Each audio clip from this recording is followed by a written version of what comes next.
The policy further said those withdrawing from POS will be charged 400 naira plus the charges from POS operator, which will cost the customer 8 to 1,000 naira to withdraw 20,000 naira. Mr. Stephen Ario and Alhassan Adejo described the policy as adding more hardship to the people who are already in pains. I see it as a double charges, and it affects not only I but many people. This policy is really affecting the citizens of this country. Why? Because some of them are not really getting what they are making in a day. Mrs. Joy Apumaka and Mrs. Teresa Sunday dismissed the CBN's policy as unfriendly and with negative effects on the already impoverished people. The policy is a very bad policy because this thing is dealing with the poor masses. They should try and bring it down, not up. A financial expert, Mr. Babatunde Oladipo, however, stated that the policy is a welcome development, maintaining that it will assist CBN control, regulate, and monitor the movement of money.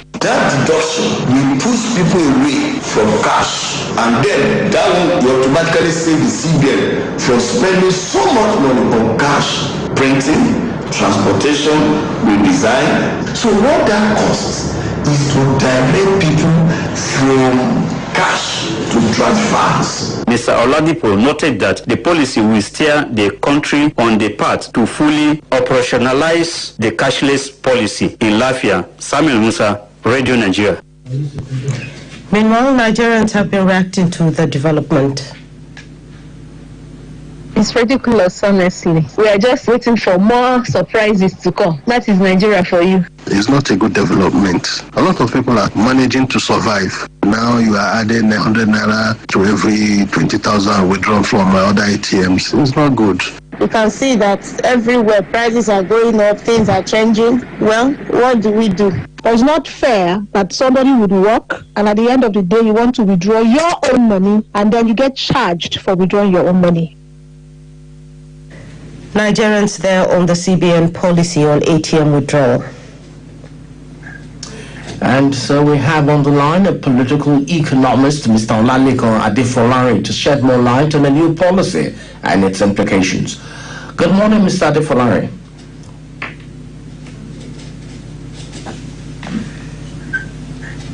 Hello, Mr. Adefolari, can you hear us? Are you there?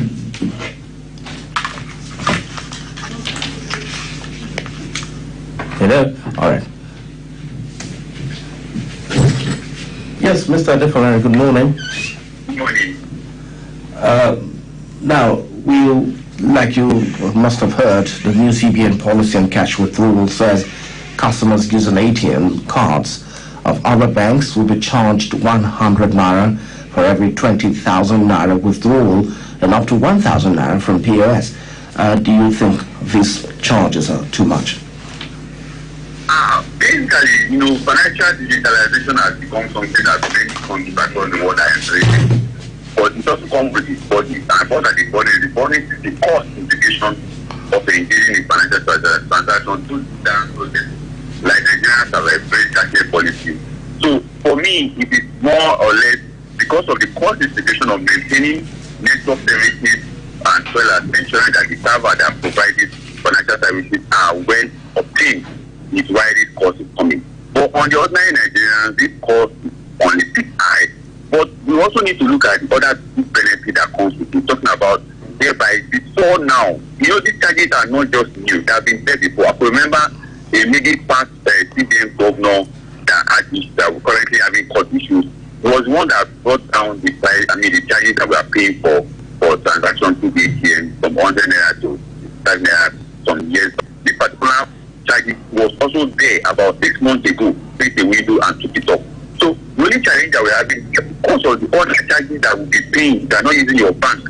You're paying 1,000 close to 1,000 naira or thereabouts, they are not using your bank. Particularly if that branch, that ATM is outside the bank premises. Okay. To know that if the ATM is outside the bank premises, maybe the ATM of that particular bank is in a supermarket, it's in a shopping center, it's in a country, how that charges to be implicated on whoever is using ATM. But fine and good, Nigerians are complaining about the high cost of using another bank ATM and it's between 1,000. But we just at the background that it is also as a result of the cost implication or we embracing financial digitalization. And so we also remember that before now, banks are reluctant to put money in their ATM because of this regulation that is coming, so that they can also have enough money to maintain their server and their ATM machine, and that's why the CBN is bringing particular policy into play. All right, let's look at another aspect, which is the possibility to reduce cash transactions, promote digital payments, or address inflation concerns. Would you say this is part of the reason for CBN's decision? Definitely, it is part of the reason, but actually, we understand the character of Nigerian economy. Nigerian economy is driven by cash. Everybody wants cash, particularly because of the interior part of our country are yet to fully digitalize financially. So we may have issues in saying that we must all go cashless in this country. But good and fine policy, urban centers, the top urban centers are already embracing the cashless policy. It's only the interior part and the rural part of the country that are yet to embrace digitalization of cashless policy. But the good and fine, if you talk about the 4 countries in Africa that the financial digitalization is working optimally, we mentioned South Africa, we mentioned Nigeria, we mentioned South Africa, Kenya, and also mentioned Egypt. These 4 countries are the top countries in Africa that the cashless policy is working effectively, and Nigeria cannot be left out of it. And that's why we see that we need to embrace cashless policy. But it has to be gradual. It's not something that will be forced on the people. And again, talking about the need to reduce inflation, that will not be possible because inflation in Nigeria has different character. We have cost push inflation, we have demand push inflation, we also have inflation. And not to forget that inflation has both positive and negative sides. And many who are benefiting from the positive side of inflation will never tell you that inflation could go away. So very quickly, how will the CBN ensure compliance of the new policy besides digital means? One of the best things that CBN is trying as much as possible to put it is that it is not like a command and control for banks across Nigeria to put money in the ATM. And for someone like me who is in the financial sector as an economist, we have noticed that banks in the urban center are not ensuring that there is money in the ATM. There is no bank to go to the ATM now that you not find money in the ATM. And the only thing that CBN could also do is to ensure that they follow this to the letter. Also, we have 3 categories of banks in Nigeria. We have the first-tier bank, who is called the first-class bank. We have the second-class bank, who called the second-tier bank, and the third-tier bank. Although each of them has their certificate based on, like the first-class banks now, they have banks that have 3 certificates: international certificate from CBN, national certificate, and regional certificate. The second-class banks are the ones that have just national certificate and regional certificate. Then the last set of the banks that will also have the regional bank that only have branches in a set area of the region of the country. So each of them have a role to play, and CBN also have a bigger role to ensure that the monitoring is very effective and sanctions is also implemented on the banks that pay to put money in the ATM. Because the general aspect, the general aim is that banks must put money in the ATM and Nigerians will not suffer not to have cash in their hands. All right, thank you, Mr. Olamileke, for your time. Thanks for having me. We've been speaking with a political economist, Mr. Olamileke Adefolari, on the new CBN policy and its implications. Next is Custom Update.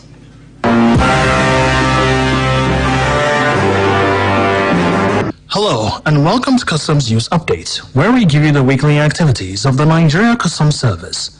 I'm your host, Abdul Karim Zurmi. Now for the news.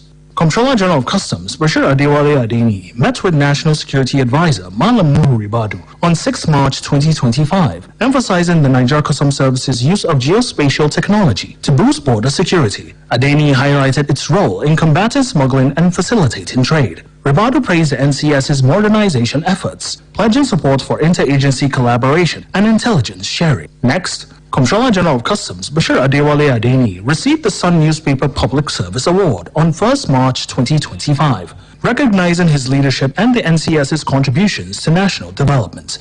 Adeni pledged to enhance service delivery in trade facilitation, revenue generation, and security. He announced upcoming community-focused CSR initiatives aligned with the SDGs and President Tinubu's priorities, targeting education, healthcare, and clean water. Adeni dedicated the award to NCS officers, praising their dedication to national progress. Moving on, Comptroller Joseph Adelaja announced the seizure of smuggled goods worth 165.3 million naira, including foreign rice and used tires, within 2 weeks of assuming office.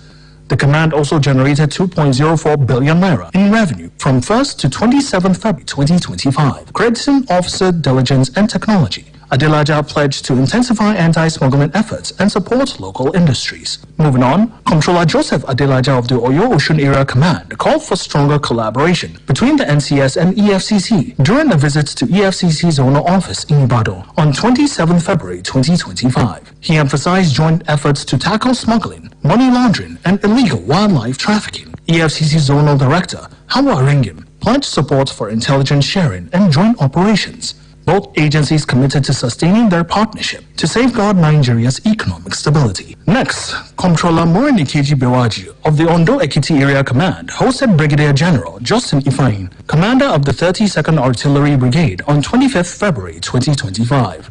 The meeting focused on enhancing collaboration for national security and economic stability. Bewaji reaffirmed the NCS's commitments to interagency cooperation, while Ifeanyi emphasized the need for soldiers to understand customs procedures for smoother operations. Both agencies pledged to deepen their partnership for improved efficiency and national development. Moving on, the Nigeria Customs Service is rolling out the Budogu platform nationwide, starting with Apapa. CGC Adewale Adeni at the pre-launch on 3rd March 2025 expressed confidence in a seamless transition despite PTML's initial challenges. The platform, which generated 120 billion naira at PTML, will integrate PAR and Form M for efficiency. Stakeholders praised its speed and readiness for wider use. Next up, Comptroller General of Customs Bashir Adewale Adeni warned fuel smugglers of intensified crackdowns as Operation Whirlwind seized 28,300 liters of PMS worth 35.8 million naira. Cumulative seizures now total 245,370 liters valued at 238 million naira. Adeni praised the team's efforts and vowed stricter measures to secure petroleum products for Nigerians. Comptroller Aliyu Algali of the Oil and Gas and FTC Command visited Port Harcourt area to command an Indorama Petrochemical Company on 26 to 27 February 2025. He emphasized inter-command collaboration and supported Indorama's fertilizer refinery project, reaffirming the NCS's commitments to trade facilitation and compliance. Next, Comptroller Ben Uramalugo of Seme Area Command highlighted the NCS's role in trade integrity and economic security at the 5th Redeemers University Model UN Conference on 4th March 2025. He urged support for local industries and warned against smuggling. Uramalugo praised CGC Adewale Adeni as the best CGC in Africa. Moving on, Comptroller Garba Bashir of Adamawa Taraba Command urged oil and gas marketers to combat smuggling, citing recent seizures worth 51.9 million naira, including PMS and chemicals. The command exceeded its 2024 revenue target by 23.97%, earning 173.6 million naira. Bashir stressed collaboration to curb illegal fuel exports and safeguard borders. Moving on, Comptroller Mohammed Shuaibu of Ogunwan Area Command highlighted seizures worth 279.5 million naira, including rice, clothing, and cannabis, during a press briefing on 6 March 2025. The command also earned 9.6 million naira from baggage assessments and PMS auctions. NDLEA praised customs for collaboration in fighting drug smuggling. Shuaibu also discussed enhancing cross-border trade with Benin Republic. Next up, Comptroller Joseph Adelaja of Oyo Osun Area Command called for stronger intelligence sharing with the DSS during a visit to Ibadan on 6 March 2025. DSS State Director Adeloku pledged continued cooperation to enhance national security and combat cross-border crimes. That's all for the week, as produced by Titus Omajili, edited by Abdullahi Mewada, and sound mixed by Kabir Donfodio. I am Abdul Karim Zermi. Thanks for listening.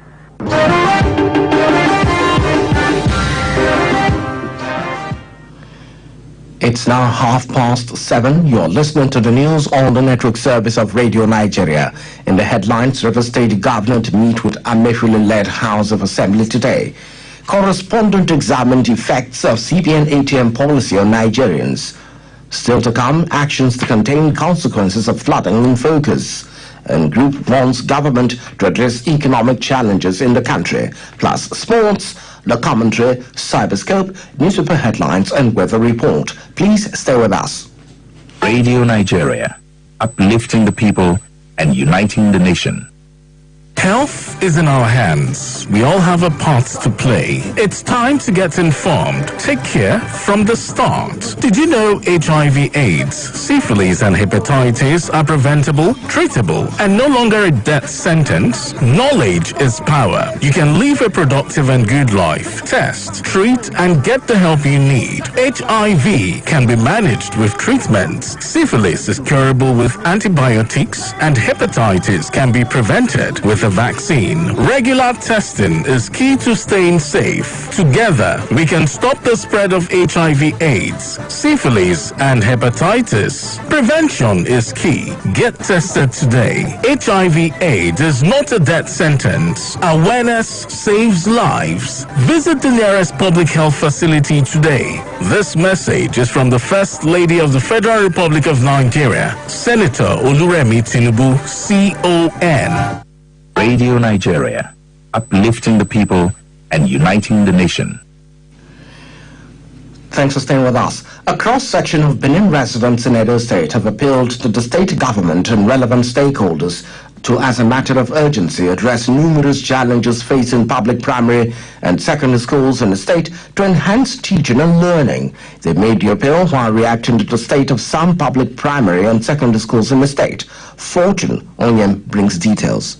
Governor Monday Ukpebulu, in assumption of office, embarked on massive revamp and rehabilitation of some public primary and secondary schools in Edo State in fulfillment of his electioneering campaign, especially with regards to the state of public schools. A visit by Radio Nigeria to some schools in Benin Metropolis shows that more still needed to be done to make them compete favorably with other schools. For instance, at Army Day Secondary and Primary School, Adoawa Secondary School, at Ibobahi axis of Benin Metropolis, Radio Nigeria observed that some of the schools visited still lacked basic amenities like good chairs, among others. Commenting on the development, some pupils, Desmond Matthew, Omoge Emmanuel, and Happy Matthew, appealed to the Edo State government to help them with recruitment of more teachers, chairs, and good laboratory, among others. I'm pleading with the governor of Edo State to please help us with a better laboratory. Beckon on our governor to help us with more qualified teachers. We need chairs because some people, they will come and they will stand, some will sit on the floor. A parent, Mr. Benson Osagide, who applauded Governor Monday Okpebulu for revamping some schools within his 100 days in office, appealed for security for the protection of the revamped schools. Any school that the government renovate, it should also try to put us now to protect that property. Chairman, Nigerian Union of Teachers, Edo State Wing, Comrade Bernard I. Jobiwe, and President, All Nigerian Confederation of Secondary School Principals, Edo State, Comrade Julius Enohombo, commended the state government for the massive infrastructural strides in the education sector. The respondent, however, appealed to the Edo State government to increase subventions, address salary disparities for primary school teachers, and fulfill the 13th month salary promised them. We have also pleaded that especially the disparity between the payment of primary school teachers and the state teacher should be looked into. Edo State Commissioner for Education, Dr. Padi Iyamu, reacting to the development, said the state government has revamped several dilapidated public primary and secondary schools across the 3 senatorial districts of the state and has commenced recruitment of 500 teachers, increased the monthly subvention for Ambrose Ali University to enhance teaching and learning. We have demolished several schools and reconstructed them. We are working night and day tirelessly to ensure that the average Edo child have access to education in a conducive environment. Dr. Yamu explained that aside that, the government intervened in the induction of 128 medical students of the Ambrose Ali University who were denied induction by the Medical and Dental Council of Nigeria, aside increasing AAU subvention for 41 million naira to over 400 million naira monthly. Other respondents stressed that though Governor Okpebulu's administration has done remarkably well in revamping some schools in the state, it should be sustained and improved upon for the good of Edo people.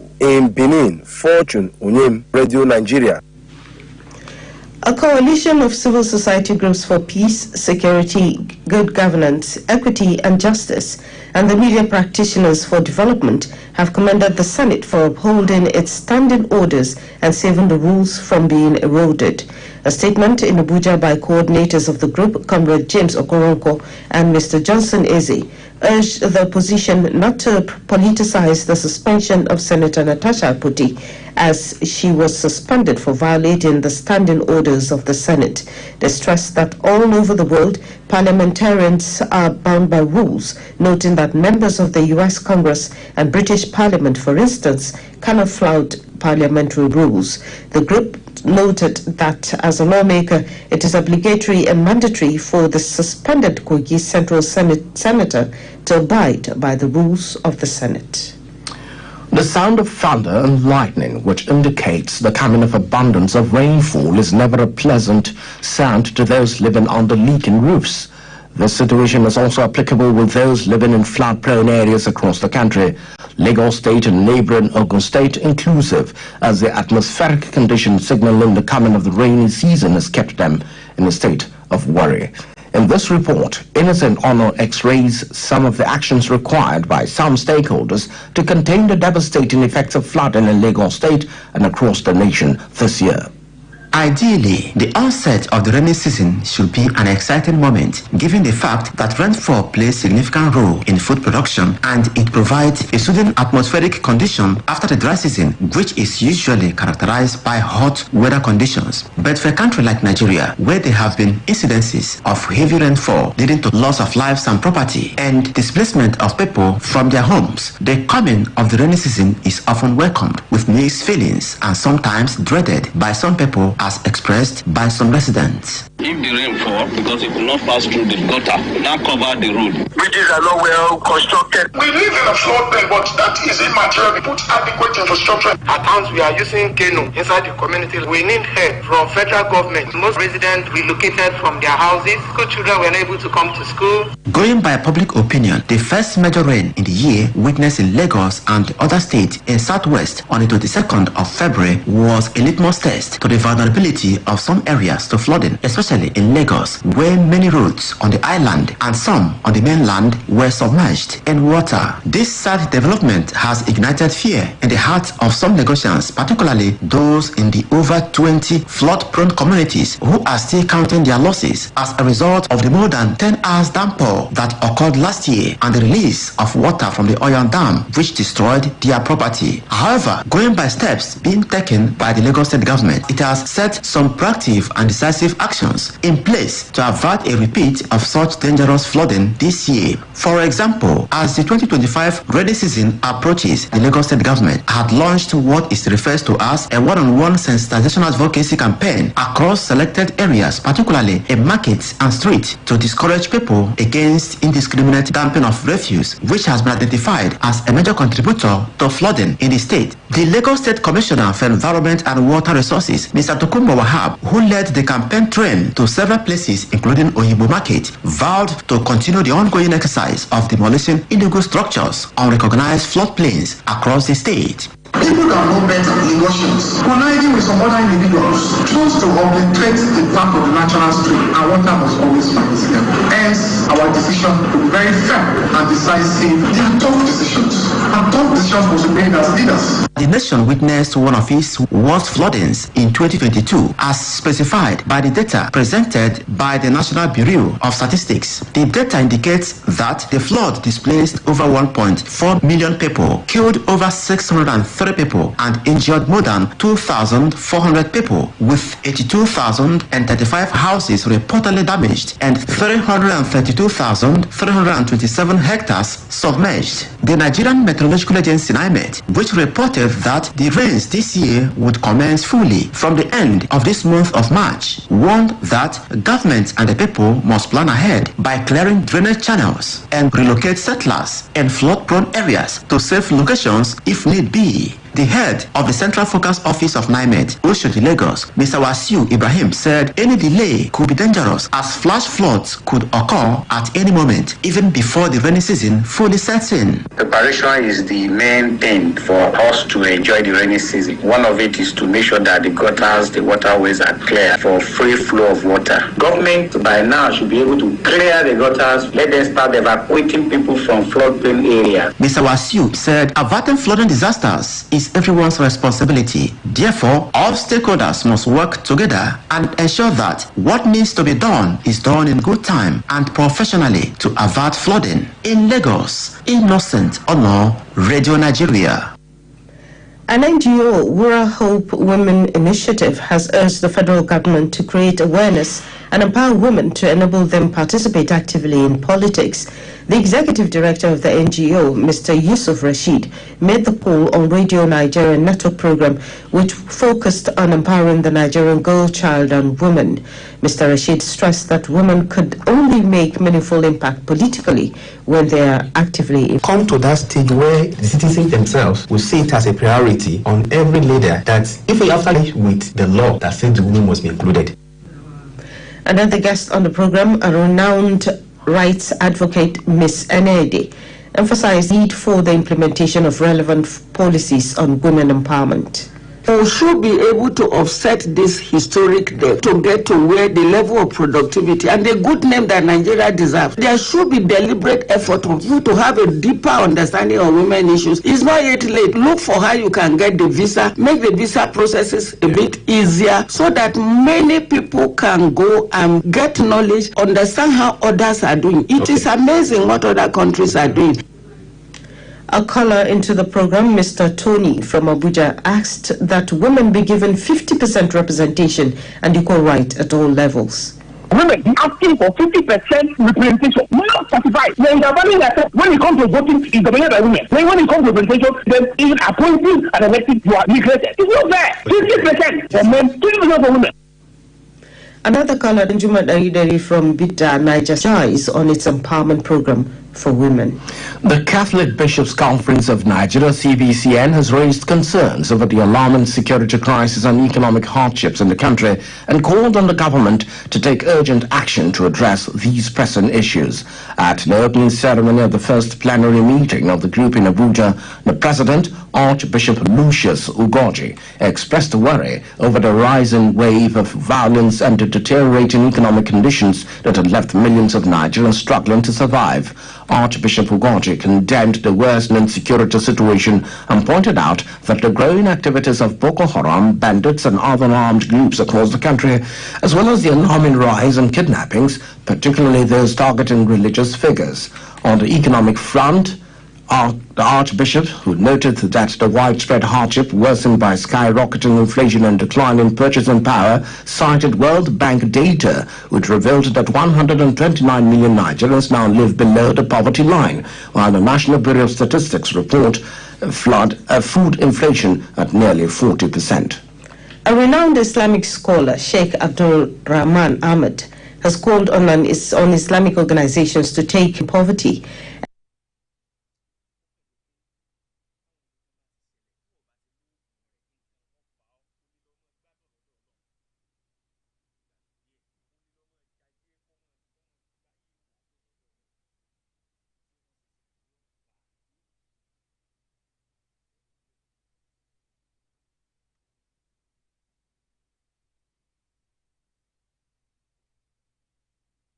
and thanks for making Nigeria proud. Chairman of the National Sports Commission, Malan Shehudiko, said the commission, alongside other agencies, would continue to provide the right platform to enable young athletes showcase their talents. We are putting our heads together to make sure we bring a lot of activities that will engage the youth, not just in the Velodrome, but just across the country. There will be activities everywhere. ECOWAS Director, Youth Sports Development, Ambassador Francis Njogwani, said this year's event met the set objective of ECOWAS. The 3-day wrestling fiesta hosted by Nigeria for the first time in history was part of activities to commemorate ECOWAS' 50th anniversary. The International Olympic Committee has pledged total support to Nigerian women in a bid to attain their full potential in sports. A member of the International Olympic Committee and president of the Nigerian Olympic Committee, Habu Gumel, stated this in Abuja at a sport event put together by the Women Commission of the Nigerian Olympic Committee to celebrate the 2025 International Women's Day. Gumel, who was visibly excited at the huge number of women who thronged the old parade ground, Abuja, to participate in the sporting activities, urged the women to stay united and take the activities to every state in Nigeria to be able to maximize the benefits. From the International Olympic Committee, we are getting a lot of support for the Women Commission of the Nigerian Olympic Committee to develop women in Nigeria. We have programs in different parts of the country. We do from one state to another to educate the women, to bring bring awareness to them so that they can be able to help themselves. The day was commemorated with a four-pronged activity: medical outreach, aerobics, a health talk, and an exhibition basketball game by young women and veteran male players. The chairperson of the NOC Women Commission, Professor Florence Adeyanju, spoke on the theme of the day: accelerating action for women equity and inclusion in all facets of sports and human endeavors. Notable among the high-ranking sports personalities that assisted in coordinating the event were Kemi Obidahusi, Dr. Nneka Ikem Anibeze, former head of sports and outside broadcast Radio Nigeria, and Mrs. Gloria Ekwempu, chairperson of Nawi's FCT chapter, among others. Champions Rangers International of Enugu failed to move to the third position on the Nigeria Premier Football League table after playing out a 1-1 draw at home to Akwa United in match day 28 of the league. The Flying Antelopes trailed 0-1 at halftime before a 48-minute penalty converted by Isaac Xavier in them a point in one of the games decided yesterday. Elsewhere, Joseph Atuele's goal just before the half-hour mark gave Enyimba International a 1-0 win over visiting El Kanemi Warriors of Maiduguri. Canopilas lost 0-2 at Kwara United, while the match between Nasarawa United versus Sunshine Stars and that of Heartland FC of Owerri against Bayelsa United all ended 1-0. In the English Premier League, Declan Rice scored in the second half to rescue a point for Arsenal against Manchester United. The Gunners fell to a Bruno Fernandes free kick, scored 14 minutes from time to end a draw, a result which leaves them 15 points behind leaders Liverpool. In the other two games played yesterday, Chelsea moved to fourth on the log after a 1-0 win over struggling Leicester City, while Tottenham Hotspur came from 2 goals down to draw 2-2 at home to Bournemouth. And that's it on sports for this morning. I am Ndubueze Chidoka. Today's commentary is on the imperative of wildlife conservation. It is written by Faith Ezego, a wildlife preservation expert. As the global community recently commemorated World Wildlife Day, one is reminded of the importance of preserving the natural world. The theme of this year's celebration, Recovering Key Species for Ecosystem Restoration, underscores the urgent need to protect and conserve the world's biodiversity. The natural world is a complex and interconnected system, with each species playing a unique and vital role in maintaining the balance of ecosystems. The loss of a single species can have far-reaching and devastating consequences, including the destruction of food chains, the degradation of habitats, and the loss of ecosystem services. The preservation of wildlife is therefore essential for maintaining the health and resilience of ecosystems. Despite the importance of wildlife conservation, many species are facing unprecedented threats: habitat destruction, climate change, pollution, and poaching. The consequences of inaction are dreadful, with many species facing extinction and ecosystems facing collapse. The impact of wildlife loss is not limited to the environment. Human well-being is also intimately linked to the health of the natural world. The loss of wildlife can have significant economic, social, and cultural impacts, including the loss of livelihoods, the degradation of cultural heritage, and the erosion of human health. So, what can be done to address the crisis facing the world's wildlife? The answer lies in collective action. Governments, civil society, the private sector, and individuals working together to protect and conserve the natural world. This requires a commitment to sustainable development, the adoption of environmentally friendly practices, and the support of conservation efforts. One of the most effective ways to support conservation efforts is through the protection of habitats. Natural parks, wildlife reserves, and other protected areas provide a safe haven for wildlife, allowing them to thrive and maintain healthy populations. The expansion of protected areas, therefore, is critical for the preservation of biodiversity. In addition to habitat protection, The reduction of human-wildlife conflict is also essential for conservation efforts. Human-wildlife conflict arises when the interests of humans and wildlife clash, resulting in the loss of wildlife habitats, the degradation of ecosystems, and the loss of human livelihoods. The resolution of human-wildlife conflict requires the adoption of sustainable land use practices, the development of wildlife-friendly infrastructure, and the provision of support to communities affected by wildlife. The role of technology in conservation efforts cannot be overstated. Advances in technology have provided conservationists with a range of tools and techniques to monitor and manage wildlife populations, including camera traps, drones, and satellite imaging. These technologies have revolutionized conservation efforts, allowing for more effective and efficient management, action, and supporting conservation efforts. By educating people about the importance of wildlife conservation, one can inspire a new generation of conservationists and promote a culture of sustainability. The preservation of wildlife is essential for maintaining the health and resilience of ecosystems. The challenges facing conservation efforts are significant, but the imperative of collective action is clear. By working together, we can protect and conserve the natural world, preserving the beauty and diversity of wildlife for future generations. That commentary on the imperative of wildlife conservation was written by Faith Eziugu and read by Harriet Adams. And next is Cyberscope, conversations shaping Nigeria's social media space. Kaduna is the name on everyone's lips today for three reasons. First, a viral photo of former governor of Nasir Arafai chilling with ex-Adama governor Jibrila Bindal, Dujima Adamawa Musa Halilu, and PDP's 2023 presidential candidate Atiku Abubakar has got people asking what's cooking for 2027, political alliances in the works. Nigerians are watching to see what's on the plate.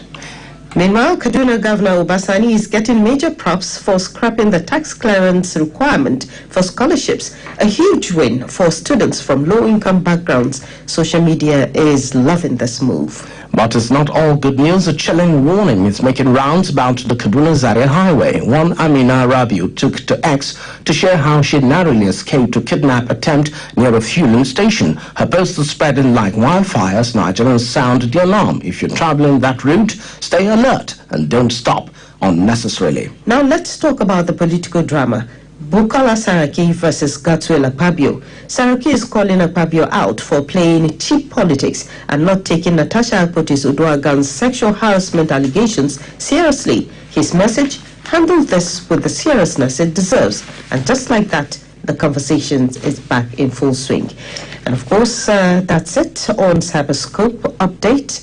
We want you to join the conversation and hit us up at Radio Nigeria using the hashtag Cyberscope. It was compiled by Muja Kucha. And for newspaper headlines, Daily Trust has the banner headline 2027 Tinubu's re-election campaign kicks off in the north. Rufai meets Arebeshala Bakare in Lagos, Atiku in Abuja. President Sam intensifies Ramadan visits. So I think that's for Daily Trust. On the front page of the Vanguard newspaper, which I have with me, Paradise Lost, how Unity Schools crashed from glory to dishonor. And of course, we have hardship, insecurity worsening in Nigeria. Catholic archbishops. Rivers suspends as Fubara summons pro-Wike lawmakers for peace talks. And Saraki, Serap disagree with Akpabio. You can pick up the Vanguard newspaper and check out details of this. We move to weather forecast, and sunny and hazy skies is anticipated over the northern region throughout the forecast period. Sunny skies with patches of clouds are expected over the north central region during the morning hours. And in the southern region, cloudy skies with spells of sunshine are anticipated over the region during the morning hours, with prospects of localized thunderstorms over parts of Lagos, Cross Rivers, and Akwa Ibom. And to end the news, the recap of the main points once again. The River State Governor, Siminalayi Fubara, is to meet with the Amehule-led members of the River State House of Assembly today. correspondent examines the effect of CBN ATM policy on Nigerians. Stakeholders have called for actions against flooding, and the Catholic Bishops' Conference of Nigeria has raised concerns over the alarming security crisis and economic hardships in the country. That's the news. Edited by Ihuoma Eke and the production team. My name is Rachel Bola. And I am Olayemi Daniel. Thanks for listening.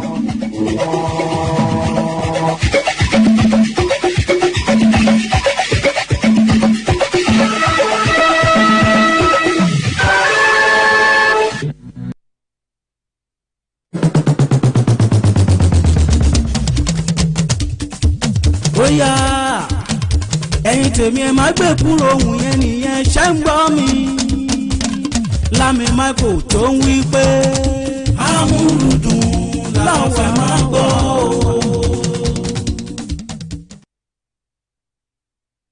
amúlùdùn amúlùdùn 99.1 Moniya n'Íbàdàn fẹ̀tọ̀ lóríṣiríṣi ìròyìn àsìkò àtẹ̀rẹ̀ ìdárayá.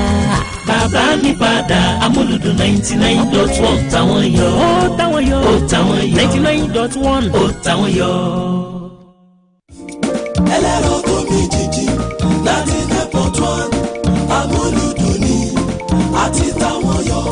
Àtàjèrè ọjà kájé kó wọlé. Amuludun ni ó lọ ní Moniya ni. Ẹlẹ́rọ tó mi jìjì 99.1 Amuludun ni àti táwọn yọ àtàjèrè ọjà kájé kó wọlé Amuludun ni ó lọ ní Moniya ni. rédíò Amuludun FM 99.1 ó táwọn yọ Moniya Ìbàdàn láwà tẹ́ ti gbọ́ wá ó Amuludun ó táwọn yọ.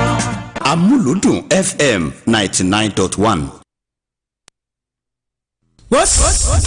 Rárá má gbé kúrò ọmọ yìí má gbé kúrò mo ní o má gbé kúrò máa ìdíyà má gbé kúrò jọ̀ọ́ṣọ́ gbọ́. Amuludun FM òun mo fẹ́ gbọ́. Bóyá nínú ilé ni o tàbí níbi ìṣẹ̀lẹ̀ ni àwẹ̀. Amuludun FM òun mo fẹ́ gbọ́.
Gẹ́gẹ́ bí etí ìgbọ̀yìn akọ̀tún ètò lórí ọ̀dọ̀ ẹni tó wákàtí kan gbáko ní ìtàárọ̀ ti tòní Tèmítọ́pẹ́ Adéèkó mo ti rí yóò ti ẹ lóbìnrin abẹ́ntigọ́ àmọ́ bàbá ẹlẹ́nu máa ń yù àwọn lo fìlàntì wọ́n wà spọ́tì láàárọ̀ yìí. Ẹ káàbọ̀ sórí ètò lórí ọ̀dọ̀.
tẹ́ ẹ bá ti ń gbọ́ ìró yẹn ẹ ti mọ̀ wípé lórí ètò yín ètò wa lórí ọ̀dàn náà ní ìró yẹn ti ń wà ẹ bá ti ń gbọ́ tó ń dún lọ́tún tó ń dún lósì ẹ ti mọ̀ wípé ètò yín ètò wa lórí ọ̀dàn ló gòrí afẹ́fẹ́ ẹ kú ojúmọ́ làárọ̀ yìí ẹ káàbọ̀ sórí ètò náà lákọ̀tún bá ti máa ṣe kinní àwọn tí máa dùn tí gbogbo nǹkan sí dáadáa tẹ̀ fi ń gbà tíya bẹ́ẹ̀ náà láti ṣe láàárọ̀ tòní o jẹ́ ojúmọ́ owó ojúmọ́ ọmọ ojúmọ́ àìkú tí ṣe baálẹ̀ ẹ tọrọ níbo lẹwà ń bẹ̀ tẹ̀ ti ń gbọ́ agbádùn lápá abólẹ́wà bí kinní ọ̀hún ti ń ró lálálá tí ń lákìyẹmí ara ń bẹ̀ tèmi tó pé adé èkó adé lagos ló tún dé láàárọ̀ tòní o ló ń kí n pẹ́ káàbọ̀ sórí ètò náà lákọ̀tún lórí ọ̀dàn lẹ́tọ̀ ọ̀hún lórí ìkànnì iléeṣẹ́ rédíò nàìjíríà iléeṣẹ́ rédíò ìjọba àpapọ̀ tó làlúkà ẹja káàkiri gbogbo ilẹ̀ kóòtù òjìrè níbẹ̀ náà lẹ ti láǹfààní láti máa gbọ́ aláàárọ̀ yìí torí pé ìṣe wa ni àṣà wa ni ó ti bá wa lára mu ó ti bá wa lẹ́jẹ̀ mu kò ní sún wa kò ní rẹ̀ wá tèmi tọpẹ́ kàkà kó rẹ̀ wá níṣe láàmú amúrẹ̀ rò tá a máa fi ṣọmọ ẹja lóore ó yá láàárọ̀ yìí gbogbo àwọn ìròyìn eré ìdárayá látẹsẹ̀ kúkú ni déédé gbogbo ilẹ̀-èdè nàìjíríà dé lọ sílẹ̀ áfíríkà àti káàkiri àgbáyé gbogbo ẹ̀ láǹfààní láti nà gbọ̀nyẹ́ bẹ́ẹ̀bẹ́ fún yín lákìyẹmí ara láàárọ̀ yìí tẹ́ fi gbádùn wa dáadáa ẹ jẹ́ máa kí yín o gbogbo ẹ̀yin tẹ́ ti wà ń bẹ̀ ó yẹ ẹ ṣe wọ́n láǹfààní kan ó yẹ ẹ máa lọ tààràtà lórí ìkànnì ti ayélujára ti facebook live fún wa ẹ bá ti débẹ̀ bẹ́ẹ̀ dórí facebook kẹ́ẹ̀tẹ̀ premier fm 92.5 náà lẹ́ bá já sójú ọgbàgádé ètò lẹ́yìn yẹn wàyé ẹ láìkí ẹ kẹ́ kọ́mẹ̀ntì lé lórí kẹ́ sì bá ṣíà rẹ̀ káàkiri àgbáyé kẹ́ wí fálára kẹ́ wí fájèrò kẹ́ wí fọ́ra ògùn àga ẹ̀yà mọ̀tá tèdè pétò lórí ọ̀dàn ó ti gorí afẹ́fẹ́ o ó yá náà ẹ ṣíà rẹ̀ káàkiri àgbáyé àwa ti dé láàárọ̀ tòní látúnṣe bá a ti ṣe yóò sì rí bó ti yẹ kó rí ẹ káàbọ̀ sórí ètò náà lákọ̀tún ọ̀yá náà bàbá òrógúndádé bàbá ẹlẹ́nu máa ń bàbá olówó máa ń yò àjọ wà lórí ètò láàárọ̀ yìí ni àjọ tó kíní ọ̀hún pọ̀ tí èdùn tí gbọ́gbọ́n kan sí dáadáa ọ̀yá ẹ̀yin tí a nípínlẹ̀ ondo ẹ̀mú jòkó tó kẹ́mú tọmọ kẹjẹ kájọ gbádùn ètò tààrọ̀ tó ni ẹ̀yin tí a nípínlẹ̀ èkìtì ọ̀yá ẹ̀mú jòkó tó kẹ́mú tọmọ kájọ gbádùn ètò náà láàárọ̀ yìí ẹ̀yin tí a nípínlẹ̀ ọ̀yọ́ gbogbo àwọn àfijìó gbogbo yín pátápátá la kí láàárọ̀ yìí o gbogbo àyìn èèyàn wa nílùú ògbómọ̀ṣọ́ àmọ́ kí láàárọ̀ tòníkẹ́ ẹ̀yin tí a ní ìpínlẹ̀ ọ̀ṣun ojú yín dà láàárọ̀ yìí ẹ̀ẹ́dẹ́ gbogbo ẹ̀ pátápátá la ti ń kí yín o torí pé ẹ máa gbọ́ adé gbogbo bẹ̀ yẹn gbogbo ìwé olódò ọba ẹ kú ojúmọ́ láàárọ̀ yìí ẹ̀yin tí a ní ìpínlẹ̀ ògùn gbogbo ẹ̀ gbámọ́lísà bíi agbóngbó akala tẹ́ lọ sí gbogbo adóòdò ọ̀tà lọ́rùn gbogbo yé wa tẹ́ dáwò rí ẹ kú ojúmọ́ láàárọ̀ yìí ẹ káàbọ̀ sórí ètò náà ó yá pápápá ńlá máa ṣe kíní ọ̀hún tèmi tọ́pẹ́ kó lè bá a jọra wọn dáadáa o jẹ́ ló kọ lóòtú wa múrákì alábí èyí ni mo fi ń kí káàbọ̀ sórí ètò náà lákọ̀tún ẹjá bẹ̀rẹ̀ àwọn ìròyìn náà ní pápápá o torí pé a máa fi ṣe alábọ̀nfibọ̀ wọnú ara wọn ni àmọ́ sọ́sọ̀tún àmọ́ sọ́sọ́sì kẹ́lẹ́ bá gbádùn ẹ̀ dáadáa dọ́ba ẹ sì láǹfààní láti pè wọlé lórí ètò láàárọ̀ yìí o torí pé àwọn ọ̀rọ̀ tá a jíròrò lórí ẹ̀ ó pọ̀ jáàtì rẹ́rẹ́ gẹ́lẹ́jẹ́ mọ̀ wípé o ikọ̀ ẹgbẹ́ agbábọ́ọ̀lù arsenal wọ́n ní mikel arteta wọ́n ló bínú kúrò lọ́dọ̀ àwọn tí wọ́n fi ọ̀rọ̀ wa lẹ́nu wò lánàá kí ló dé kí ló ṣẹlẹ̀ ṣé torí wípé ó gbàdúrà pẹ̀lú ikọ̀ ẹgbẹ́ agbábọ́ọ̀lù manchester united ni àbí kí wọ́n wá lédè gangan ìbéèrè tí wọ́n sì béèrè lọ́wọ́ rẹ̀ wọ́n ní ọ̀pọ̀ o wọ́n kàn ń bí ni pé bó o ní táìtù rèsì yín ṣàṣoṣù ọ̀sà wọ́n tún ń bí léèrè pé sáà kí ló dé gangan tó yẹ jẹ́ pé ẹ̀kọ́ sáà ń gbá gbogbo kiri náà lẹ́nu ọjọ́ mẹ́ta yìí kò jọra wọn dáadáa inú bá bí i tán o wọ́n bá kúrò lọ́dọ̀ àwọn tí wọ́n fi ọ̀rọ̀ wa lẹ́nu wò kí ló dé kí ló ṣẹlẹ̀ gan sọ̀rọ̀ ti sún Arteta ni Roy Keane ó sì tún sọ̀rọ̀ kankan nípa Arteta ó ní ọ̀wọ́ tẹ̀ ń wo Mikel Arteta ó ní kódà ní sáà tí ń bọ̀ tó bá jẹ́ pé Mikel Arteta ló wà ní àkóso ikọ̀ ẹgbẹ́ agbábọ́ọ̀lù Arsenal ó ní kò sáǹfààní fún un láti gba líìgì kò lè rí tọdún ìgbà kò sì tún lè rí tọdún tí ń bọ̀ gbà kí ló dé gangan gbogbo ẹ̀ lọ́lọ́kan ọ̀jọ̀kan á sọ lórí ètò láàárọ̀ yìí ó yá náà pápápá ẹ jẹ́ kí n bẹ̀rẹ̀ láti ẹsẹ̀ kúkú o kí n bẹ̀rẹ̀ láti ìpínlẹ̀ Èkìtì ó jẹ́ nǹkan dùnú ní gbogbo àwọn olólùfẹ́ bọ́ọ̀lù àfẹsẹ̀gbá jákèjádò ìpínlẹ̀ Èkìtì o nítorí pé ìròyìn ayọ̀ gbáà nínú ìròyìn ọ̀hún jẹ́ fún wọn bí wọ́n ṣe sọ wípé iṣẹ́ àtúnṣe tó nítumọ̀ dáadáa kìí ṣe jọyìnjọyìn o èyí tó ní àpẹẹrẹ dáadáa wọn ló ti bẹ̀rẹ̀ báyìí ní pápá àṣẹrẹ olúyẹmí káyọ̀dé tí ń bẹ nílùú adó èkìtì wọ́n ní iṣẹ́ àtúnṣe tí wọ́n fẹ́ ṣe yẹ wọ́n ní yóò jẹ́ èyí tí ó làmìlaka tó yẹ jẹ́ pé àtúnṣe tí wọ́n bá mú pápá ìṣeré náà wọ́n ní yóò wà níbàámu pẹ̀lú ti àjọ FIFA láwùjọ àgbáyé wọ́n ní àjọ FIFA standard nínú wọn ò fi stadium yẹn kọ́ o eléyìí tó jẹ́ pé wọ́n ní ìjọba ìpínlẹ̀ ọ̀hún náà ni wọ́n gbé ilé ìkalẹ̀ tí wọ́n sọ wípé dídùn lọ́sàn-án máa so fún ikọ̀ ẹgbẹ́ agbábọ́ọ̀lù fún ìpínlẹ̀ èkìtì lọ́rọ̀ bọ́ọ̀lù àfẹsẹ̀gbá ọ̀yá náà.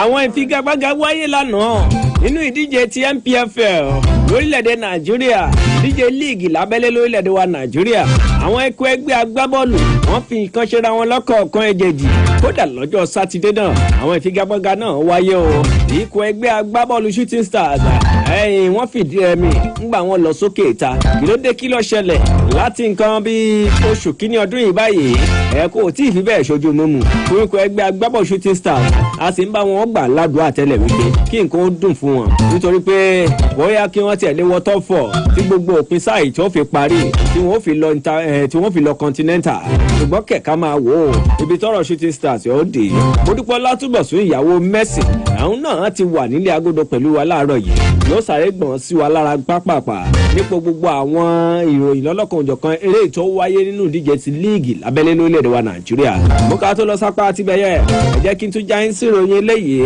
nítorí pé nǹkan àdùnnú lọ jẹ́ o fún àwọn tó jẹ́ pé wọ́n ń gbá para sports lọ́lọ́kan òjọ̀kan pàápàá jùlọ na ọmọ orílẹ̀‐èdè nàìjíríà ni lọ́jọ́ pé ó ti ṣe dáadáa báyìí níbi ìdíje kan eléyìí tó wáyé o lórílẹ̀‐èdè Spain wọ́n ní ó ti fi àgbà hàn ìyẹn ọmọ orílẹ̀‐èdè nàìjíríà tá a mọ̀ sí Ẹniọlá nínú ìdíje ti badminton náà ló ti ṣe dáadáa Paralympics eléyìí tó jẹ́ pé òun náà ó fàgbà hàn ní Paralympics sí ẹ̀gbàgbé ńgbà náà tó jẹ́ pé ó gba bronze medal ńgbà náà lọ́wọ́ yìí náà ó ti wá lọ kópa lọ sójú orílẹ̀‐èdè nàìjíríà lórílẹ̀‐èdè Spain eléyìí tó jẹ́ pé ó fi àgbà hàn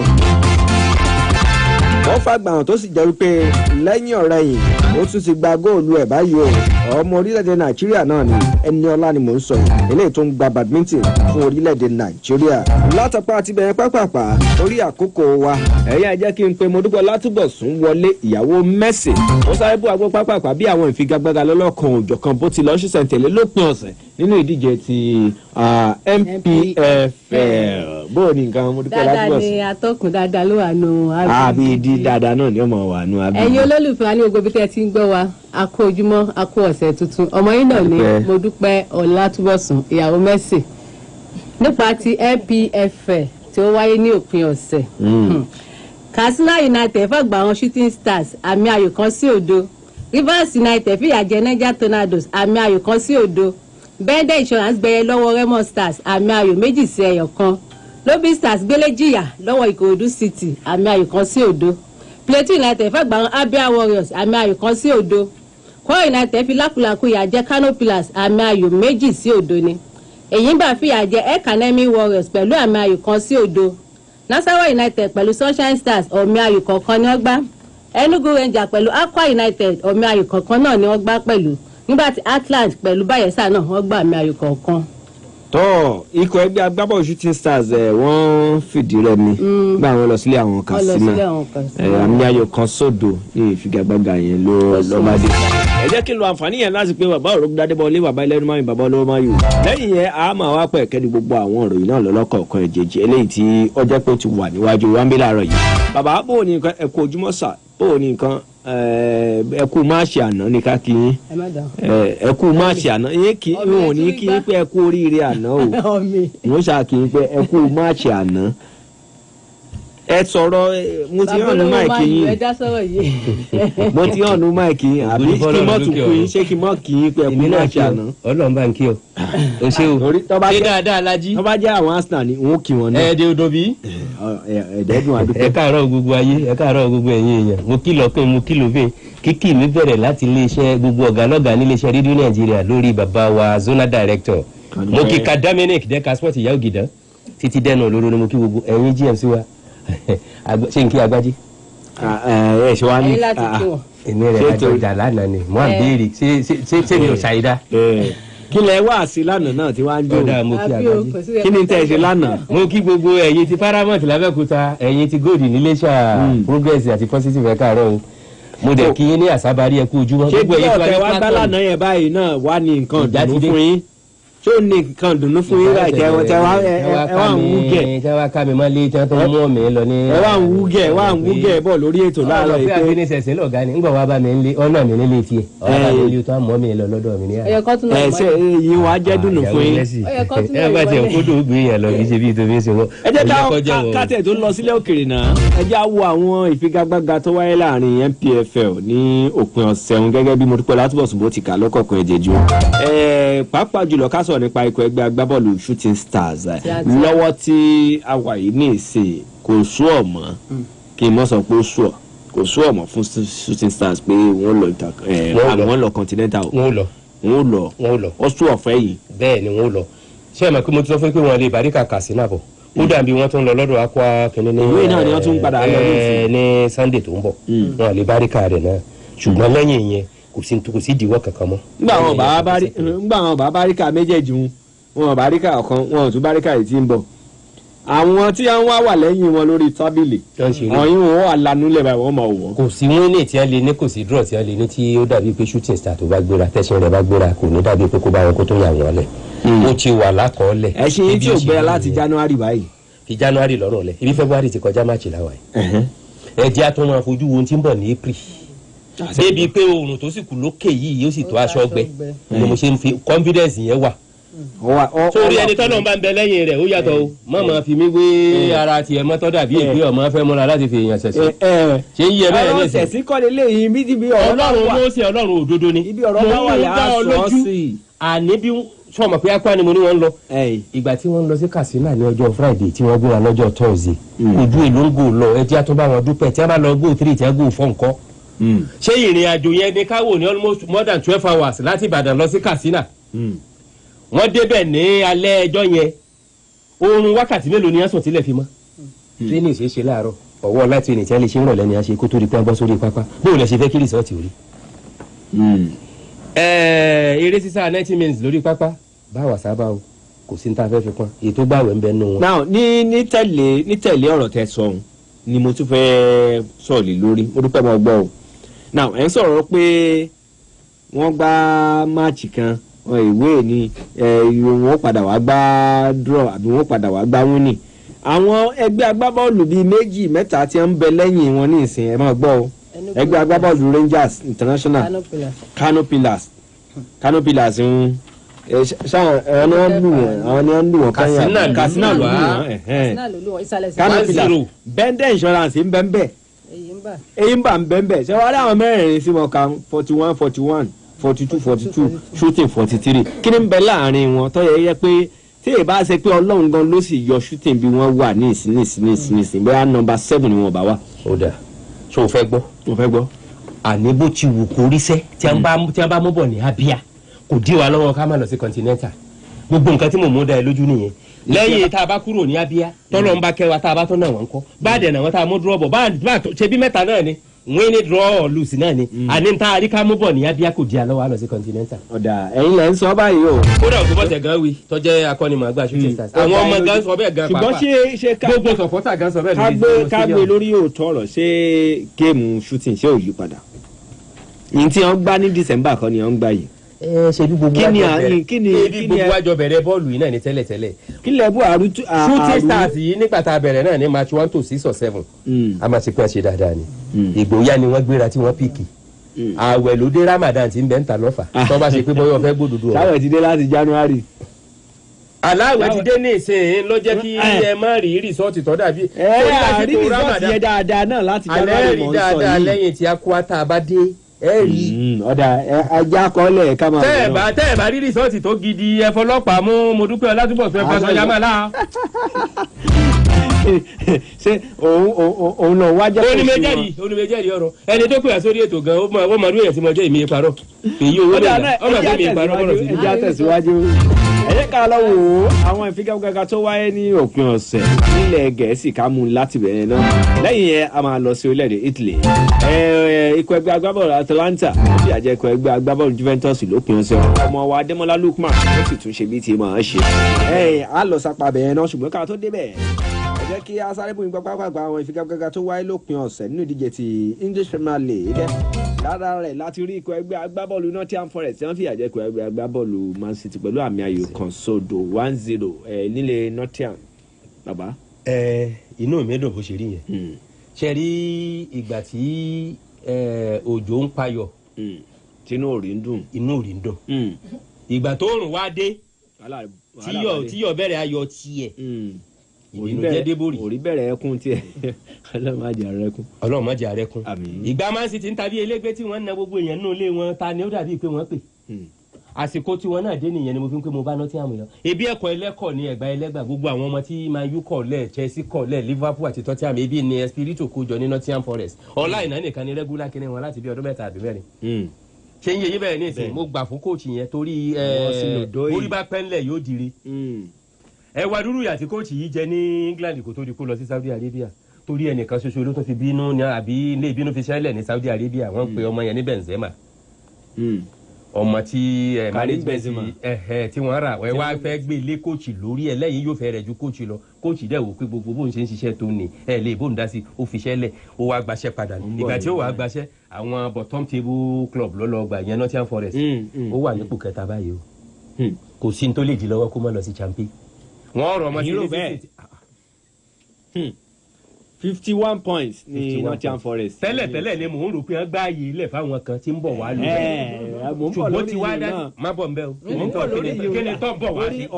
kí ni tó ń bọ̀ wá ṣe nbẹ̀. ní tí mò ń bọ̀ wá ṣe ni pé ọ̀rọ̀ yín ní ìsìn kọ̀ wá jọ kámi mọ́. kámi bó ń gbà tá a ṣe é ṣe pàǹpà lọ. kálọ̀ àpagbè ni àbálọ̀ àpamọ̀ tá a máa pé òrùkú ti ń di. ibi ẹ̀ máa fẹ́ gbé lọ́nu ńgbọ̀rọ̀ bá ti wá yíjú ẹ wà yí padà. àmọ́ bóyá Ọlọ́run Mósè Ọlọ́run bílù gangan ni yín ni o bí ti bàtà tó dojú kọ nìkan tí ń fọ ohun síbẹ̀ tó ń kọ̀yìn síbi kan tó ṣe pé. àmọ́ bí èyí lẹ́fẹ̀ máa ṣe. pẹ̀mẹ̀ sí àyè tí ṣe tèmi dákun gbogbo ń tọ́ bá rò sí mi. àwọn tó gbà yín lẹ́fún ọgbà yín fún ọmọ mi. ìyàwó Messi. ọ̀yà ẹ jẹ́ ká wo ọ̀rọ̀ Nottingham Forest lóòótọ́ àti lódodo kò sí ẹni tí ó ní èrò wípé wọ́n ṣe tí wọ́n ń ṣe ní sísìn last season ìjẹ́ ìṣe last season kan wọ́n wọ èyí tó wà ní Ọlọ́run ló yọ wọ́n pẹ̀lú Everton tí wọ́n yọ pọ́ìntì wọn ní táìmù yẹn tí ẹni ẹ̀sà sì má ṣe àwọn FFP. bẹ́ẹ̀ni láti sọ̀rọ̀ wọn pé òfin tó mú ẹlẹ́à gbọ́dọ̀ mú òfin tó mélégún gbọ́dọ̀ mú ẹlẹ́à pé torí ẹjọ́ da ẹ̀kú bojú ni. ìdí rèé o kí ló dé tó ṣe pé ń bá lẹ́ni ní màsàn ni ọmọ mu dúndùn gbogbo ìgbà tí ò ní mú kíkan. òfin wà mú mẹ̀kúnnù kò mú lówó mọ́. àti ẹ̀gbọ́n ní táìmù kan pé àwọn ẹlmọ̀ sọ́ọ̀tì ẹni Man City wọ́n lẹ́ni níjókòó ìgbìmọ̀ Court of Arbitration Sport ẹ wá ń wo ẹjọ́ wọn náà láti bí ọdún 4 ṣé ẹ mọ̀ pé mò ń sọ fún yín náà láti gba wọn ti ń pín champion tó ṣe pé gbogbo club tí wọ́n máa pín mọ́ wọn bí kò ṣe pé fẹ́ràn jẹ kọ́ fàkàrà mú ògì ni wọ́n máa pín fún wọn ní ẹ fi rí champion gbà tí ẹ fi ń wọ final ọ̀tẹ̀ yìí tó wá dàbí pé ó yíjú díẹ̀ tí wọ́n pàdé àwọn alágbára bẹ́ńtẹ́ lọ́wọ́ dàbí pé wọ́n wọ round of 8 wọ́n wọ round of 16 nǹkan wá ṣe wọ́n yìí. ṣé ìdájọ́ wọn sì tún ṣe é dá ní parí season ni àbí season yìí láàdà àbí season tí ń bọ̀ ni mo fi ń sọ pé mo bá Everton yọ àti Nottingham Forest tó dàbí pé wọ́n escape relegation irú òfin yẹn wáyé wọn ó lò sórí Man City nísìnyí gbogbo kọ́ọ̀pù bíi 3 tí ẹná gbà ní Premier League gan wọ́n gbọ́dọ̀ jágbá mọ́ wọn lọ́wọ́ kẹgbà lọ́wọ́ wọn kẹ́mọ́ kó bọ̀ rédíò Nàìjíríà kẹ́ gbọ́dọ̀ rán mi lọ sí ìjókòó bá ṣe jíròrò kẹ́mọ́ kó bọ̀ ń bàdàn. ìtọ́jẹmọ́ Man U ìtọ́jẹmọ́ Tottenham kí wọ́n gbà fún wọn. ẹ wà lọ kó fún wọn ẹ̀yin náà ni wọ́n ràn ní sẹ́wọ̀n ẹ̀yin náà wọ́n ràn sẹ́wọ̀n. ẹbí rédíò náà ti dàgbà ó ti kú dáadáa ìwọ náà máa ń lò ẹgbẹ́ agbábọ́ọ̀lù Brighton wọ́n fàgbà àwọn Fulham pẹ̀lú àmì ayò 2-1 ẹgbẹ́ agbábọ́ọ̀lù Ipswich wọ́n lọ fìdí rẹmi nílé àwọn Crystal Palace Liverpool ṣé àti tòjébó ló ṣá Liverpool lọ́wọ́ ní okùn bàbá nìjọ́. ìmáàṣì márùn ló mọ̀ sí léde Arsenal nísìnyí. wọ́n fàgbà hàn Southampton. Ọlátúbọ̀sún bá ń wo pọ́ìntì yẹn lórí tébù ọmọ dàbí pé máàcì márùn ló fi ń lead Arsenal báyìí. Liverpool àti Arsenal 55 ní Arsenal 70 ní Liverpool ọ̀nà jìnsìra wọn gan. náà ni mò ń sọ máàcì márùn nìyẹn. bẹ́ẹ̀ni ọ̀nà jìnsìra wọn. Ọlọ́run tó mú Arsenal lẹ́sẹ̀ lẹ̀ tí òjò ráyè gòkè yóò tù ú lẹ̀ yóò àmú Liverpool lẹ́sẹ̀ lẹ̀.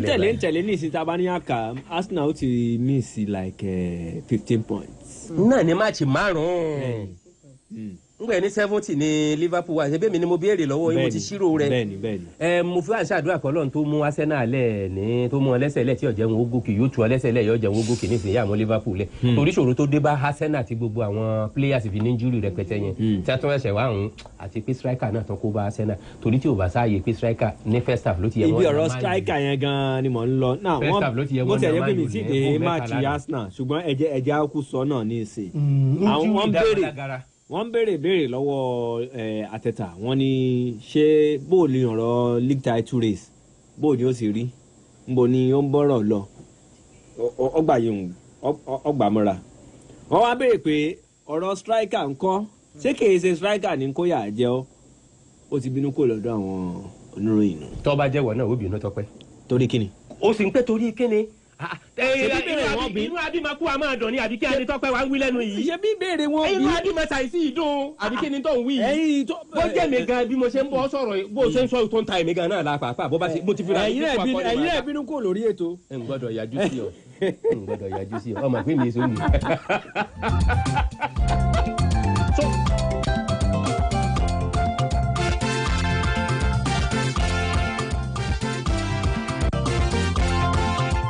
torí èmi ọmọ bó ṣe wá ka ilẹ̀ ra tó yẹ kò yé mi. èèyàn bá ṣiṣẹ́ débi tí ó ti yẹ kó jèrè. ara ṣé indiscipline ni kí n pè é ara indiscipline táwọn wí náà nù. báwo ni òun ròyìn ó sì mọ béèrè ọ̀rọ̀ lọ́wọ́ coach ọ wà nítorí pé wọ́n béèrè ọ̀rọ̀ striker lọ́wọ́ rẹ̀ wọ́n béèrè ọ̀rọ̀ league lọ́wọ́ ó wá bínú kò lọ́dọ̀ wọn. kì í ṣe indiscipline kò bú wọn. ṣé kò ní ìjìyà tó yẹ kó yẹ fún wọn. no kò bú wọn o ó wọ́ kiri. ìyún tó èbú kì í ṣe èbú kì í ṣe èbú kàkà tí ó fi mọ wíwìkúwì lẹ́nu tá a máa ka ọ̀rọ̀ sí lẹ́sẹ̀ tá a máa pé kọ́ ọmọ wàhù kọ́ ọmọ dúró ń ló jẹ́ kó dìde ń bẹ̀ ń ló jẹ́ kó dàbí pé kó kúrò níwájú. bàbá mi ò fẹ́ sọ̀rọ̀ sí ní òun tí ìbá ṣe bẹ́ẹ̀ ni nbá ní wà ókè ṣé kì í ṣe èbú nìyẹn. tó bá ṣe pàgbàlagbà tí ìbá ṣàgbàlagbà tẹ́ ẹ jẹ́. tí ìbá ṣàgbàlagbà tẹ́ ẹ jẹ́ o nbá ní kinní kan. nbá gbá yín lójú. ṣé èèyàn kò tí ì gbà. ẹ jẹ́ alẹ́ sùúrù kì í gbà náà. wẹnu lè sọ ìwọ̀fà wà lẹ́nu n tó bá wẹ lẹ́nu ló lè fẹnu ẹ̀ wí o. ṣe rí inú ní ebi nípa ní bákan náà o inú ebi ní bákan náà oníròyìn tó bá kà sí bínú òun ló mójútó ewu ètò bá kà sí dànù irú èmi tí mò ń sọ̀rọ̀ yìí ní ìsìn bí yẹn bá wọ́ọ̀kì ìwé kúrò níwájú tèmi mi ò ní tí ì kà sí bínú màá tó padà lọ bá ọmọdé mo rí jẹ kọ́ mọ́ra lẹ́nu mo rí pé o ṣe báyìí mo dẹ̀ rí pé o bísì ṣe mọ̀ pé pẹ̀lẹ́ ní mú obì yọ lápò náà ní sì tó máa ń kó kú bóde lápò nítorí yẹ kó níròyìn oṣù kan dúró dé nìyẹn èmi ò tí ì rí Arteta bú kò sẹ́ni tó lè dàbí èpè ọmọ òṣèbẹ́ yẹn máa lọ́wọ́ tínú rẹ̀ ó dùn o. ẹ wáyé ká gbọ́dọ̀ bá fọ máa wé ọmọ ń gbọ́ ọmọ bá dàbí ìfọ́dàgbà tí kan lọ lóyìnbó tí kan wà ní kọ́lẹ́jì tó fẹ́ parí yunifásitì bó ní òtí àrùn kan tó níbi ní mẹ́kún àsundà wá. ẹ jẹ́ ká wo ọ̀rọ̀ tí Roy Keane tó sọ nípa ọ̀rọ̀ Mikel Arteta ó ní tí Mikel Arteta ó bá gba líìgì ní sáà tí ò sì ṣúọ̀ kì í ṣe pé tí ò ṣúọ̀ kò lè gbà ní sáà yìí ó ní next season náà já àti ń bọ̀ ó ní kò sáàyè ẹ̀ fún tá a bá sì wá wọ ọdún kan ní ìsìn lọ́dà wípé ó kù fún Mikel Arteta ní Arsenal ní orí contract tó wà ń sìn. ọdún márùn náà sáà yẹn márùn ti kọjá àfikún ní kẹfà yẹn. àfihàn náà mò ń sọ ọdún tó kù fún náà nílò lọ díẹ̀díẹ̀ wẹ́rẹ́wẹ́rẹ́ tó fẹ́. lókùn tí ì wọ́ olùgbà tí sì máa parí kó tó wọ̀. ó kù ọdún kan tí ó lò sábà wá ṣírò rẹ̀ ní ìsìn pé ọ̀rọ̀ tí Roy Keane tó sọ pé ọdún kan tó tún wá kù fún tó tún yẹ kó tún wò pé bóyá òun ó tún fi gba líìgì ni wọ́n tún ní kò tún sáàyè ẹ̀ fún yìí. àwọn awòràwọ̀ ẹ̀yin awòràwọ̀. ó gbọ́ ó hàn gbangba lóòótọ́ èmi gan sọ pé for the next 4 years nsìn Arsenal ò lè gba líìgì. iṣẹ́ àtẹ̀tàntẹ́ management lọ́rùn o lọ́jọ́ wọn lọ wọ́n ti mọ̀ pé ó ti gbá bọ́ọ̀lù lọ́ndà Arsene Wenger rẹ̀ dẹ̀ mọ́ bí Arsene Wenger ṣe rí àwọn ọmọ kéékèèké tí ó lọ kó wá tí ó sọ wọn dòwó ń gbà wọn bá fẹ́ tà wọ́n owó lásán ni wọ́n fẹ́ kọ́ máa wọlé o àwọn ọ̀fẹ́ gbèsè kò sẹ́ni tí ó gba kọ́ọ̀pù tí ó lè jẹ́ ẹ̀yin ẹ lọ bí Man City léèrè gbogbo kọ́ọ̀pù ṣe é gbà pẹ̀lú àdúgbò kí wọ́n rì ní òun fún ni. ó rì ní òun rẹ̀ fún. torí ta bá ní káwọ ní ìsìn Arteta àti bàbá Man City lọ́dà bíi pé àwọn méjèèjì ló sì tún fẹ́ máa pẹ́ jù báyìí ní líìgì lọ́wọ́. ṣé Guardiola ò Guardiola náà ń jèrè wọ́n ń ṣàfikún owó rẹ̀ tíìmù nìkan ni òjìrì wọn dẹ̀ lè kéde ta wọ́n dẹ̀ tún lẹ́jọ́ jẹ́ 150 kíni cases wọn tó wà ní iwájú kọ́ọ̀tù kò sí bí wọn ṣe ní jẹ gbèsè àfàìmọ̀ ní wọn ní lọ division 4 gan èyí tó dẹ̀ ń kó wọn jẹ́ tó jẹ́ agọ́nimọ̀ agbátàǹpè ní gàdúrà òun ó tún sá lọ́ntì ẹ̀ ní yóò lọ sí bóyá France ló kù tí ó. kí n ti rọ kí n sọ ẹ̀ sójà náà. àlọ́rọ̀ ni èmi gan sọ pọ́dún mẹ́rin ṣe bọ́dún kan tí ìṣẹ̀lẹ̀ ló ń tiẹ̀ sí ń sọ ọdún mẹ́rin kò tí ì sí yàtọ̀ fún wa sẹ́nà owó lásán ni ọmọ wọlé owó lásán làwọn fẹ́ o. Man U gan tó bẹ̀rẹ̀ tiẹ̀ ní ìsìn gan for the next 2 years ṣé wọ́n lè dàbí pé wọ́n rọ́nà kọ́ọ̀pù ni. àwọn tiẹ̀ ń sán náà pé ńgbà tí ọba ètò bí ọdún mẹ́ta táwọn ó ṣe 150 years anniversary ni àwọn fẹ́ kí gbogbo nǹkan ogun. so ọmọ kéékèèké tí wọ́n fẹ́ máa ra wọ́n ṣẹ̀ṣẹ̀ ń kọ́ṣẹ́ lára Arsenal àwòṣeré náà ló yẹ ká máa kọ́ bówó ṣe wọlé bá ṣe dàbí ìfagókè tí wọ́n bá bẹ̀rẹ̀ sí gba kọ́ọ̀pù wọn lè tán gbà tẹ̀lé bí ẹ̀ márùn-ún so bí a bá lè ṣe yẹn lóòótọ́ tó yẹ kọ́ọ̀pù Man U gan lọ́dún tí ń bọ̀ accidental ló lè jẹ́ wọn ò mi ò rò pé ọ̀rọ̀ wọn lè kọjá kárí àti. èyí ká wo ti Aston Villa tó jẹ́ pé wọ́n ń gbá lẹ́nu ọjọ́ mẹ́ta yìí láti gba Marcus Rashford tó ti wọnú ikọ̀ ẹgbẹ́ agbábọ́ọ̀lù Aston Villa. kẹ́ni tiẹ̀ fẹ́ Rashford Aston Villa jẹ́ Aston Villa èmi ni mo rí kíní kan ní. ṣé bí tó bá ṣẹlẹ̀ lásọ lórí ètò tó bá ṣẹlẹ̀ lásọ. kíní kan jàyè ní kọjá lóde ìbí kọ́lé kíni tó fa gbogbo. kí ló fi kàn yín tó tó yẹ mi ń sọ̀rọ̀ tèmi ni. dápọ̀ Aston Villa má dárúkọ Rashford tiẹ̀ ti jẹ́ pẹ̀lú Rashford bá a yá wọn ní. ẹnu gbàtọ́ dé tẹ́ ẹ yá wọn yìí náà ní nǹkan gbígbàdà fún Aston Villa. ọ̀dà àtẹ̀wá fún wọn pátápátá gan àti ẹ̀ ní sọ pátì ẹ̀ wá. ṣé jẹ́ pé Aston Villa ní ìsìn wọ́n wà nínú Champions League. sẹ́ẹ̀rí akọ́ni máa gba Aston Villa. mo gbé bẹ̀rẹ̀ fún. Una Emery. kì í ṣe kóòtù kékeré mọ́ nígbà tó ti padà wá sí England ó ti lọ káàkiri ó lọ sí France ó lọ sí Spain ó ti ṣiṣẹ́ ní England náà tẹ́lẹ̀ lọ́ndà Arsenal wọn ò fún ní àyè bíi tàtẹ́ta ní tí a bá fún láyè bíi tàtẹ́ta ó dàbí pé yóò perform. bóyá ti torí pé Emery ọgbà pẹ̀lú management pé kó wọ́n máa wọlé nìkan bóyá lọ́jọ́ wọn sọ pé kó máa lọ toró ní di trophy tóun. nígbà yẹn ẹ wá wuṣẹ́ tó wá ṣe ní ìsìn pẹ̀lú àwọn Aston Villa. ibi mo ṣe ń wo ìgan ẹjẹ́ àkọ́kọ́ kọ́ ọ́lẹ̀ kó ti wọ round of 8 ní champion tó ti yé yín toró na ìwé ní club 3-1 ni. kò gbọ́dọ̀ burúburú tí wọ́n mọ̀ rí draw gbà ní England ó tún wí ní ewé ẹ̀dẹ́ ni. ewé ni tó ti yé yín. ó mo ṣe ní ó dàbí pé ọwọ́ Rashford san wọ́n. ṣé ńgbà Rashford ò tí ì débẹ̀ ṣe wọn òwe nìtọ́pẹ́. èwo ni arájà yìí ti ń kọjá lóde ìbíkúnlé tọ́dà nípa wa amúnijá amúni abúnijá abúni ayẹnijá pa ayẹni. a ti wo aago 8 àbọ̀ báyìí. nígbà wa aago 8 àbọ̀ tó tó ní jẹ́ ayé àná náà. aago 8 àbọ̀ ó dàbí pé ó kù ṣẹ́jú kan àti wọ̀ báwọn ó ti ró tó ń báwọn. aago 8 àbọ̀ láwọ̀ ó yá bá a ṣe wá wo aago 8 àbọ̀ adá lórí ọ̀dàn sí méjì náà nù abala kejì láwọ̀ lọ yẹn ẹ láǹfààní láti pè wá wọlé lórí ètò lórí ọ̀dàn láàárọ̀ yìí. ó dàbí pé ọwọ́ 68724 311 08068724311. ìwọ ni arájà yìí ti ń kọjá lóde ìbíkúnlé tọ́dà amúnijá amúni abúnijá abúni ayẹnijá. Manchester United. ayé ìgbà wa aago 8 àbọ̀ tó tó ní jẹ́ ayé àná náà. àti wọ̀ báwọn ó ti ró tó ń báwọn. aago 8 àbọ̀ láwọ̀ ó yá bá a ṣe wá wo aago 8 àbọ̀ adá lórí ọ̀dàn sí méjì náà nù abala kejì láwọ̀ lọ yẹn ẹ láǹfààní láti pè wá wọlé lórí ètò lórí ọ̀dàn láàárọ̀ yìí. ó dàbí pé ọwọ́ 68724 311 ìwọ ni arájà yìí ti ń kọjá lóde ìbíkúnlé tọ́dà amúnijá amúni abúnijá abúni ayẹnijá. Manchester United. ayé ìgbà wa aago 8 àbọ̀ tó tó ní jẹ́ ayé àná náà. àti wọ̀ báwọn ó ti ró tó ń báwọn. aago 8 àbọ̀ láwọ̀ ó yá bá a ṣe wá wo aago 8 àbọ̀ adá lórí ọ̀dàn sí méjì náà nù abala kejì láwọ̀ lọ yẹn ẹ láǹfààní láti pè wá wọlé lórí ètò lórí ọ̀dàn láàárọ̀ yìí. ó dàbí pé ọwọ́ 68724 311 08068724311. ìwọ ni arájà yìí ti ń kọjá lóde ìbíkúnlé tọ́dà amúnijá amúni abúnijá abúni ayẹnijá. Manchester United. ayé ìgbà wa aago 8 àbọ̀.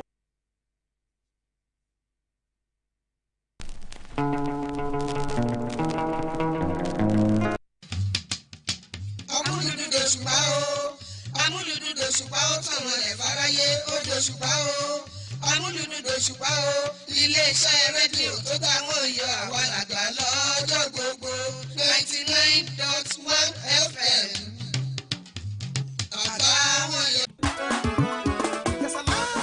ibikíbi lákòókò yóò. ẹja múnijọ láyé ń bá kétékété. Moniya láwa ń bàdàn. ẹja múnijọ láyé ń bá kétékété. 99.1 àwa la jẹ́ nọ́mbà 1. tá à ń jẹ́ kẹ́ ẹ mọ̀ bó ti ṣe ń lọ pẹ̀lú àwọn ètò tó táwọn yọ àtàwọn ìròyìn tó fọgbọ́n yọ àti polówó ọjà tó múni ta lẹ́sẹ̀kẹsẹ̀ àwa la nìyẹn. Ibikíbi lákòókò yóò. Rédíò Amúlùdùn láyé ń gbá kétékété. Mọ́níyà láwa ń bàdàn. Rédíò Amúlùdùn láyé ń gbá kétékété. Amúlùdùn FM 99.1 ní Mọ́níyà ń bàdàn ló máa ń múnú àwa dùn. Bẹ́ẹ̀ ni o, àníṣẹ́ méjì tá à ń ṣe nílé iṣẹ́ rédíò Amúlùdùn, ìdùnnú tiyín iṣẹ́ la fi ń ṣe. Ẹ sì mọ̀ wípé tójúmọ́ bá ti mọ́ nílẹ̀ Oòduà pàápàá lọ́jọ́ Ajé tá a wà yìí, kò sí rọ̀bọ̀ rébé kankan, iṣẹ́ la fi ń ṣe nílẹ̀ Káàárọ̀ Oòjíire. Òní ọjọ́ Ajé, ẹ wá jẹ́ ká tẹra mọ́ iṣẹ́ ọwọ́ wa ò lágbára lọ́wọ́ Ọlọ́run, iṣẹ́ ọwọ́ wa á tó gbogbo wa jẹ. Sẹ́sí Olúbọ́dún ni orúkọ mi. Àsìkò ti tó fún ètò wa tá a pè ní Omilẹ̀.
Baba kò